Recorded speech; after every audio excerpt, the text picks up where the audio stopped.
종말의 때를 살아가다라는 제목으로 하나님의 말씀을 함께 증거하도록 하겠습니다. 15절에서 22절은 성전 파괴에 있을 혼란에 대해서 말씀하고 있고요. 23절에서 28절은 동요하지 말아야 할 일들을 묘사하고 계시고, 그 다음에 29절에서 31절까지는 성전 멸망에 대한 묵시적인 묘사를 하고 있습니다. 그래서 말세가 다가왔는데, 종말의 때가 다가왔는데 어떤 일이 있을 것인가, 세 가지가 있다고 이 24장 전반부에 말씀하고 있거든요. 사탄의 미혹이 극심해진다라는 것이죠. 그래서 적그리스도나 거짓 선지자, 사탄의 최후의 발악이 있을 것이다 라는 것이 24장 5절, 23절, 24절에 기록되어 있고요. 천재지변이 확산될 거다. 기근이나 지진이나 여러 가지 자연재해들이 생기게 될 것이다. 그래서 지구도 지금 나이를 먹고 있고, 그래서 세계 곳곳에서 지진 같은 거가 나타나는 이유도 결국 종말을 향해 가고 있다는 사인이거든요. 세 번째, 인간이 더욱더 악해질 것이다. 범죄가 더욱더 심해질 것이다. 요즘 제가 뉴스를 안 봐요. 뉴스를 보면 계속 속 시끄러워서, 죄와 무지에 빠진 인생은 끊임없이 자기 영광과 육체적 만족과 기쁨을 추구하잖아요.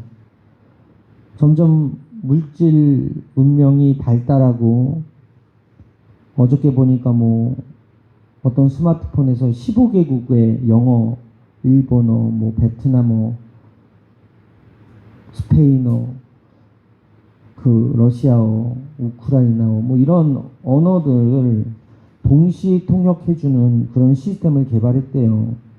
무슨 얘기입니까? 이제 영어 공부 안 해도 되는 시대가 도래하고 있다라는 거예요. 문명이 더욱더 발전하고 있음에도 불구하고 AI가 출현해서 인간의 삶이 더 풍요로울 것이다 라고 말을 해도 결국 하나님을 가까이 하는 것이 아니라 멀리하고 배교하고 남이 잘 되는 꼴을 못 보는 사탄의 핫수인 노릇을 하는 일들이 앞으로 벌어질 것이라는 것입니다. 이렇게 죄와 무지 가운데 일어나는 모든 일들이 종말의 때 살아가고 있는 우리에게 일어날 일들이라는 것이죠.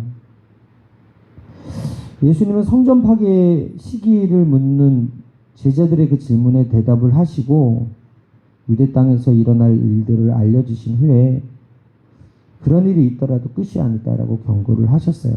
그래서 오늘 종말의 때를 살아가는 우리들에게 하시는 메시지를 세 가지로 함께 나누기 원하는데, 첫 번째가 환난 시에 세상에 미련두지 말고 피신하라, 피하라 라는 말이거든요. 우리 15절에서 22절을 함께 읽겠습니다. 시작. 그러므로 너희가 선지자 다니엘이 말한 바 멸망에 가증한 것이 거룩한 곳에 선 것을 보거든 읽는 자는 깨달을진저. 그때의 유대에 있는 자들은 산으로 도망할지어다. 지붕 위에 있는 자는 집 안에 있는 물건을 가지러 내려가지 말며 밭에 있는 자는 겉옷을 가지러 뒤로 돌이키지 말지어다. 그날에는 아이벤 자들과 젖먹이는 자들에게 화가 있으리로다. 너희가 도망하는 일이 겨울에는 안식일이 되지 않도록 기도하라. 이는 그때 큰 환난이 있겠음이라. 창세로부터 지금까지 이런 환난이 없었고 후에도 없으리라. 그날을 감하지 아니하면 모든 육체가 구원을 얻지 못할 것이나 그러나 택하신 자들을 위하여 그 날들을 감하시리라. 아멘. 환난을 당한다. 세상에 미련두지 말아라. 피신해라. 이는 마치 룻이 소돔과 고모라에서 유황불이 떨어졌을 때 도망 나오는 것 같은 말씀이에요. 계속 머물러 있었다면 심판을 받고 소돔과 고모라와 함께 멸망했겠지만, 그 사람들과 함께 멸망했겠지만, 아브라함이 룻에게 멸망을 이야기했고 그 이야기를 들은 수알 땅에 거주했던 룻이 자신의 아내와 아이들과 함께 피신을 합니다. 사위들에게 얘기했지만 그들은 비웃었다 그랬어요. 가소로이 여겼다. 15절에서 멸망에 가증한 것이라는 것은 다니엘서 9장 27절의 말씀의 인용인데요. 다니엘서 9장 27절에 이렇게 말씀하고 있어요. 그가 장차 많은 사람들과 더불어 한 이레 동안의 언약을 굳게 맺고 그가 그 이레의 절반의 제사와 예물을 금지할 것이며 또 포악하여 가증한 것이 날개를 의지하여 설 것이며 또 이미 정한 종말까지 진노가 황폐하게 하는 자에게 쏟아지리라 하였느니라 하니라. 즉 종말의 때가 되면요 제사와 예물이 금지가 되고 가능한 것, 즉 가능한 것이 아니라 가증한 것, 즉 적그리스도가 활개를 치고 다닐 것이다 라는 것이죠. 다니엘의 예언이 지금 예수님께서 동일하게 말씀하고 있다는 거예요. 그래서 여기서 멸망에 가증한 게 뭡니까? 적그리스도예요. 현재적으로는 로마가 예루살렘을 침공해서 초토화시킨 사건, AD 65년에 디도 장군이 쳐들어와서 예루살렘을 면방한 사건을 말하고 있고요. 종말론적으로 보면 아마겟돈 전쟁을 의미해요. 지금 이스라엘에게 하마스가 쳐들어와서 지금 가자 지구에서 전쟁을 이뤄주고 있는데 그 무장단체 헤즈볼라와 또 오만에서 또 해적들과 미국과 영국 연합이 싸우고 있잖아요. 이게 하나의 신호탄이 될 수도 있다라는 전문가들의 이야기가 있는 거예요. 3차 대전에 여러 가지로 지금 북한도 전쟁의 위협을 이야기를 하고 있고 우크라이나와 러시아가 전쟁이 끝나지 않은 상황에서 여러 전쟁의 소문들이 들리는 이게 결국은 아마겟돈 전쟁을 위한 시금석이 아니겠는가라는 전문가들의 이야기가 있어요. 그래서 이런 종말에 오늘 본문에 보게 되면 그때 성도들이 어떻게 행동하고 살아야 될 것인가를 말하고 있어요. 다니엘이 멸망에 가증한 것이라고 예언한 주전 167년에 그리스 군대가 성전에 우상을 세웠던 일이 다시 반복될 것이다 라고 얘기를 하고 있고 실제로 주 70년 로마 군대가 성전에 가증한 깃발을 세워주는 일이 발생하고 예수님이 말씀하신 대로 그 돌 위에 돌 하나도 남지 않을 것이다 라는 그 예언이 성취가 되듯이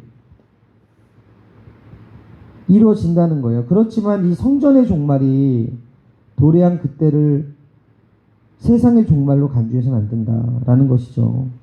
16절에 보게 되니까 산으로 도망가라 라고 말하고 있거든요. 그때 유대에 있는 자들은 산으로 도망할지어다. 이건 믿음이 없고 비겁한 것처럼 보이지만 그때가 되면 도망가라는 거예요. 이것은 비겁한 일이 아니라는 거예요. 믿음과 무모한 것을 구분해야 됩니다. 하나님께서 우리를 인도하신 방법이 여러 가지인데 환난 가운데 보호하시는 방법도 있고 넉넉히 이기게 하시는 방법도 있지만 환난을 그대로 당해서 순교하게 하는 경우도 있으세요. 그러나 피신하여서 지켜주는 경우도 있더라는 말씀입니다. 말세의 경우에 주님의 말씀을 의지해서 주님을 인도하신 것을 구하면서 피하는 것이 주님이 인도하시는 하나의 방법이다. 여러분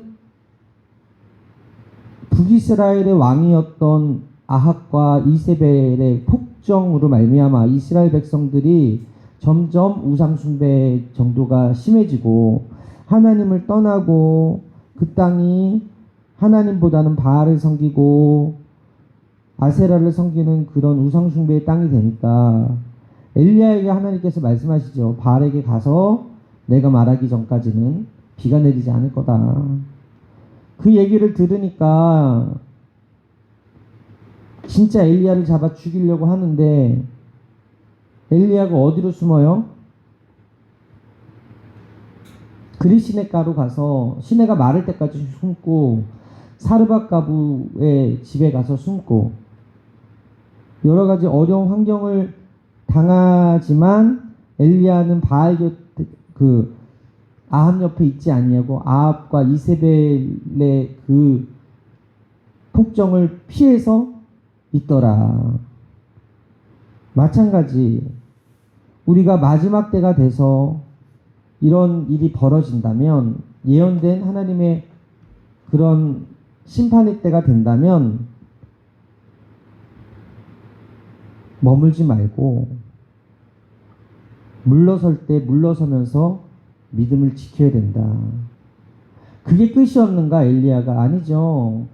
갈멜산에서 850명의 거짓 선지자와 싸우는 일이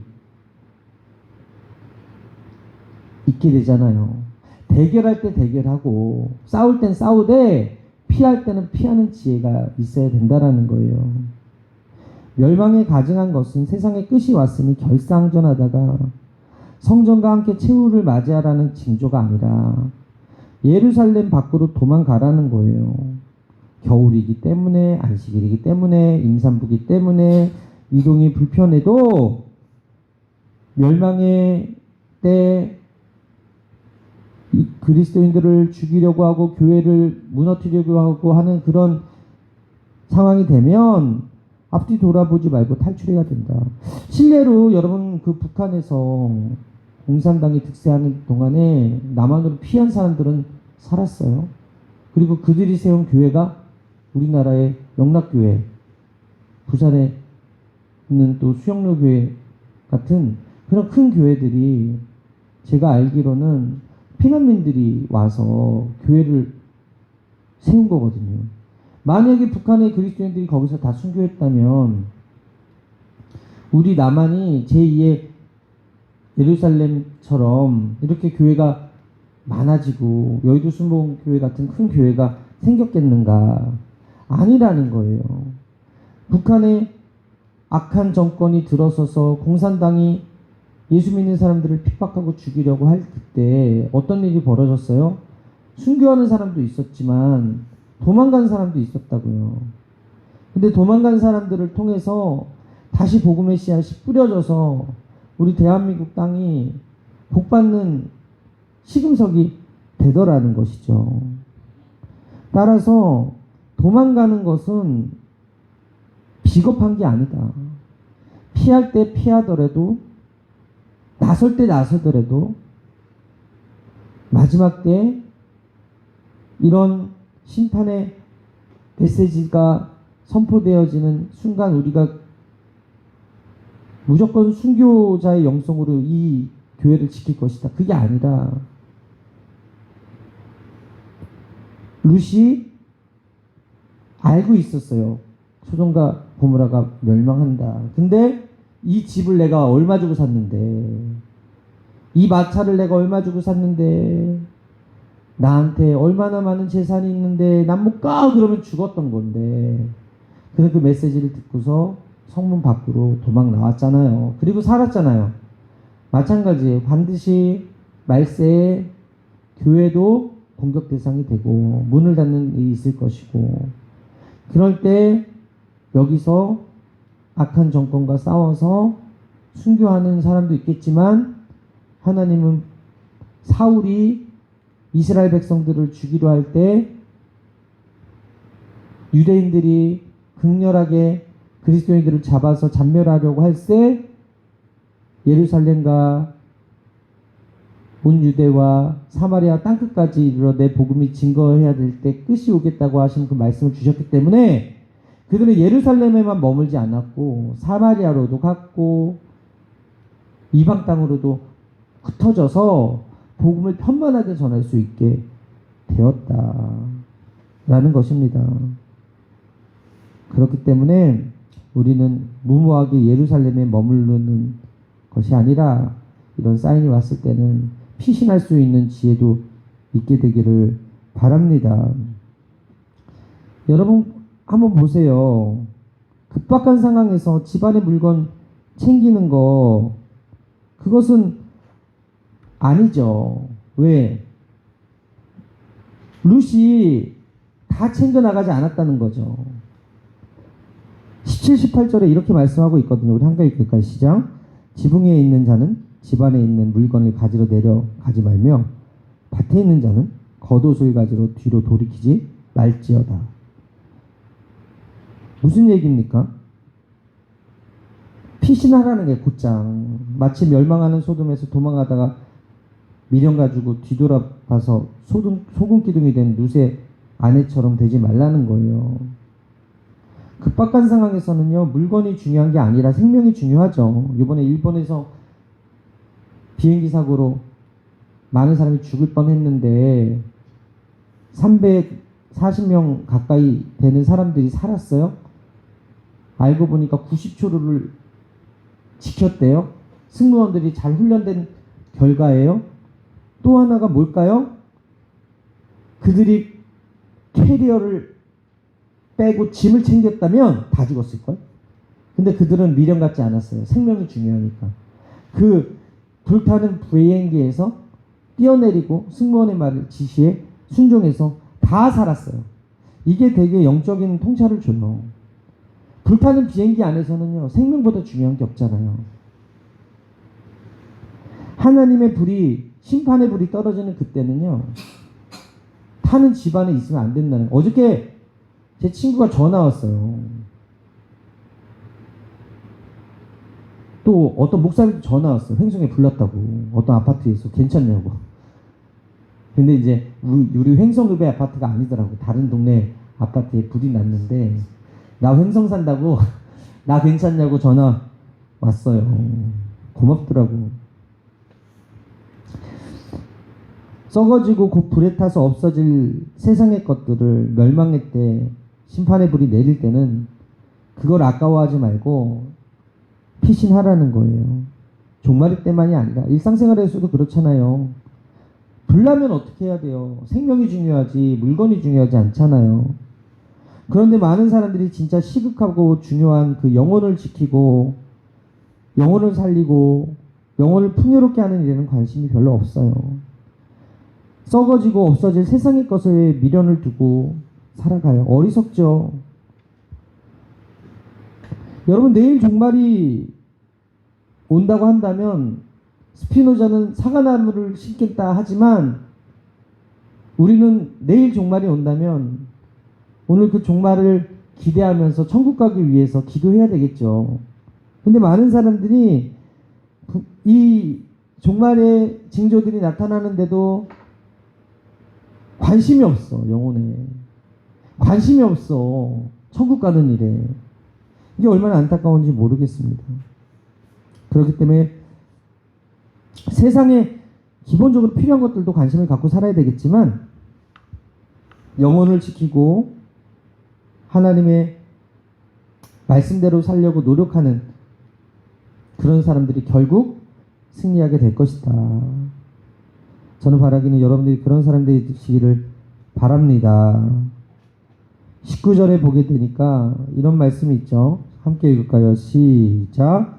그날에는 아이벤 자들과 젖먹이는 자들에게 화가 있으리로다. 임산부에게 화가 있을 것이라고 했어요. 물론 그렇다고 종말의 때가 가까울수록 결혼하고 임신하지 말라는 것이 아니라 그런 분들은 행동에 많은 제약이 있어요. 그래서 피하기가 더 어려울 것이다. 그래서 저희 아내가 이 말씀을 잘못 이해해가지고 임신 안 하겠다고.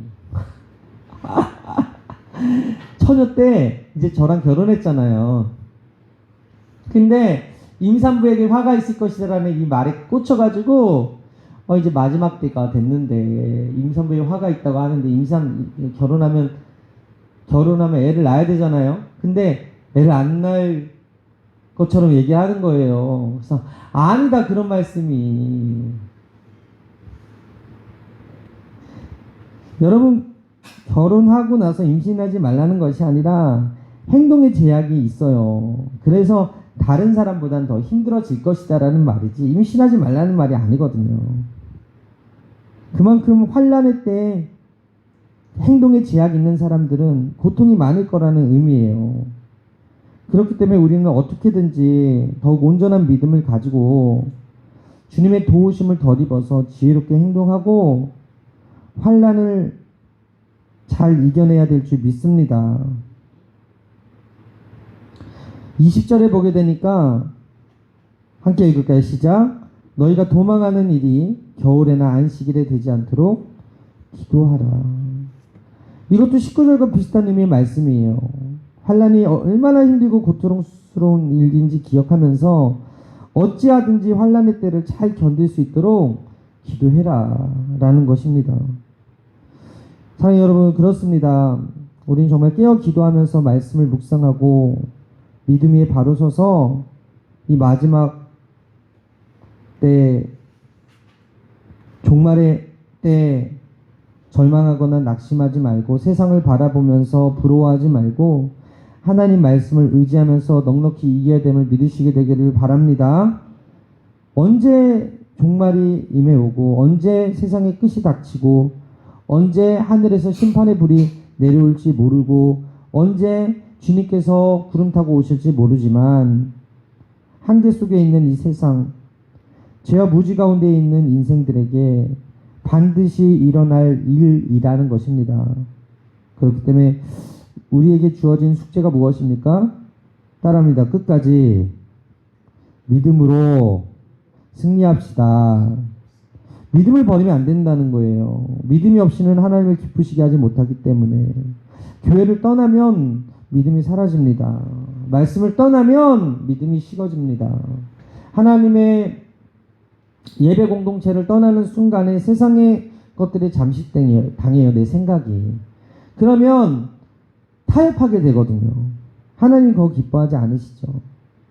그렇기 때문에 우리가 언제일지 모르는 이 심판의 때가 오기까지 기름 준비한 10처녀와 같이 깨어서 5처녀와 같이 깨어서 준비해야 될 줄 믿습니다.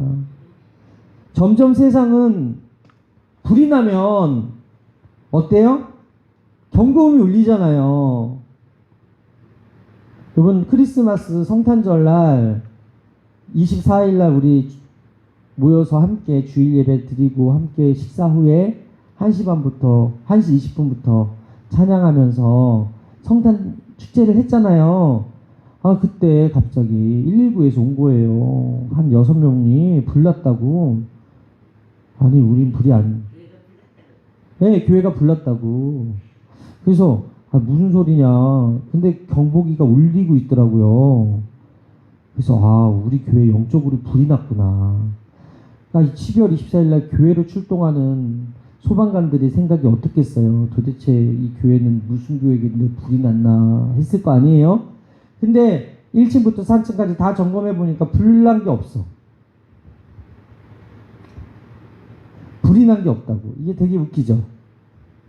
그러니까 영적으로 하나님께서 우리에게 가르쳐 주시고자 한 거예요. 그래요.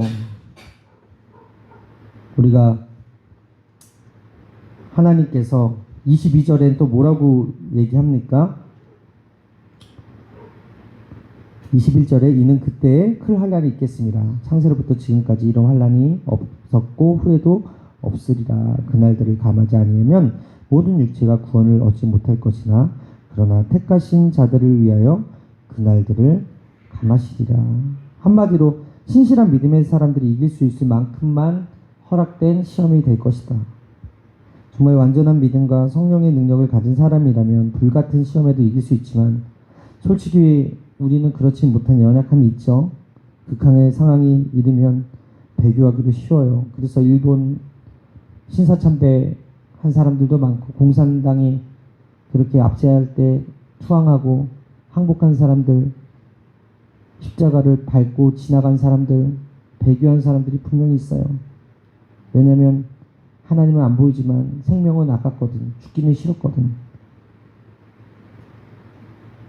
그래서 연약함으로 인해서 하나님을 배반한 사람들도 있어요.